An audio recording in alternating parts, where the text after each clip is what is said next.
the practice. Today we are learning Chapter 5, Practice. Practice is something I emphasize the most. We usually call it habituation, but we are more familiar with the term practice as we have been doing practice exercises since we were young. After class, we need to practice. Many people neglect the importance of practice and focus only on learning, like monkeys picking up and throwing away corns. By doing so, they don't make much progress. We need to pay attention to practice.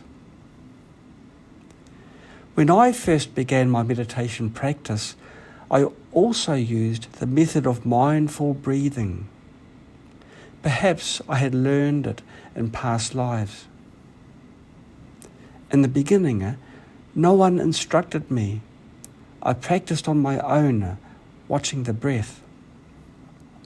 Right from the beginning, I was able to abide in deep concentration.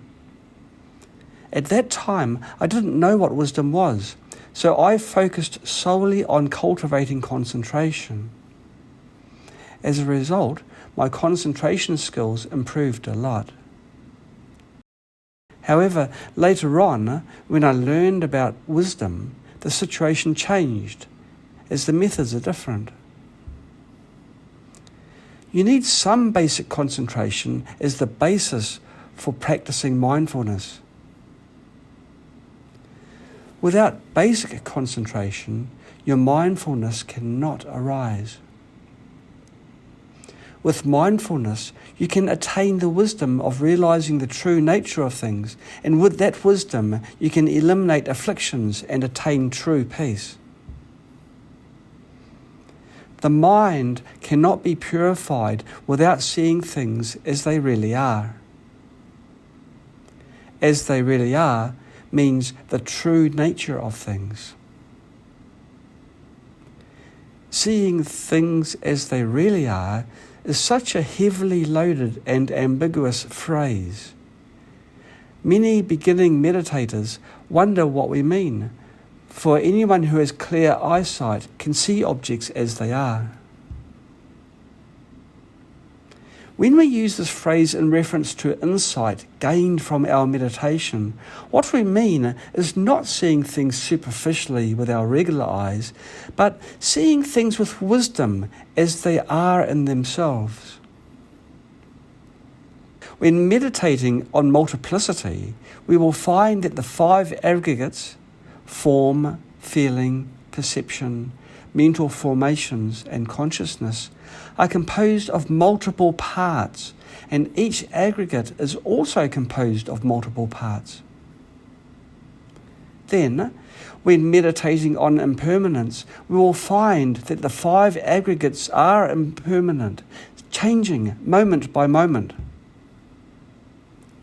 Next, when meditating on pervasive suffering, we will find that the 5 aggregates are driven by external factors without the slightest freedom. Based on these 3 aspects, we can eliminate ego grasping. So, what happens after becoming egoless? Sometimes we might feel confused.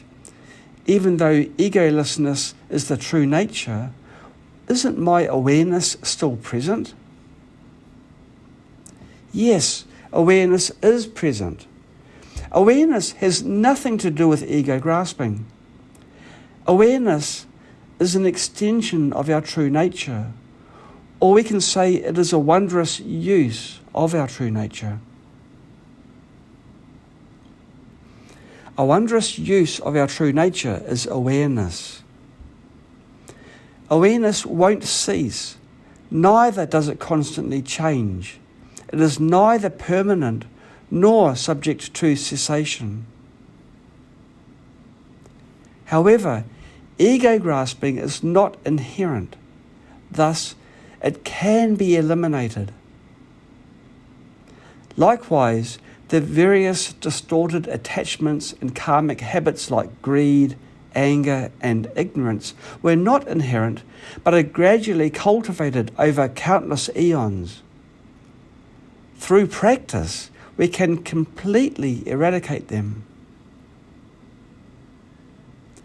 Of course, the root is ignorance.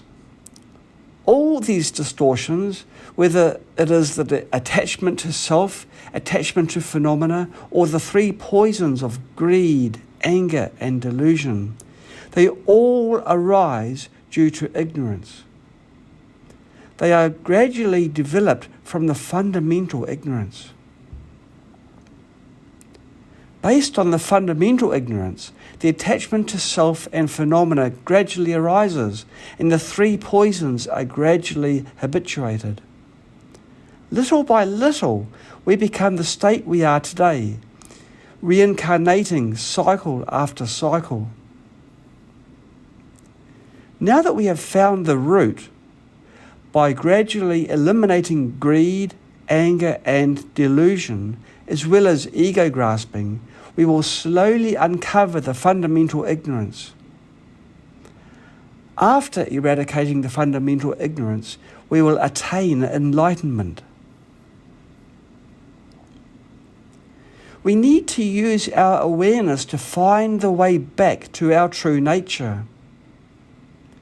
Because we have been lost for so long and the ignorance is so deep, we need to use our awareness to slowly walk back.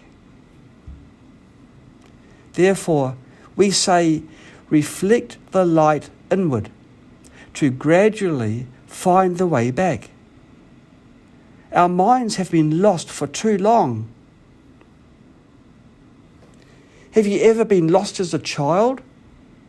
If you find yourself lost in a desolate place, you will feel scared and panicked. At that moment, you might cry and call out for mum or dad. Have you experienced this before? Children tend to cry and scream when they get lost. Once they are lost, they feel helpless because their support is gone.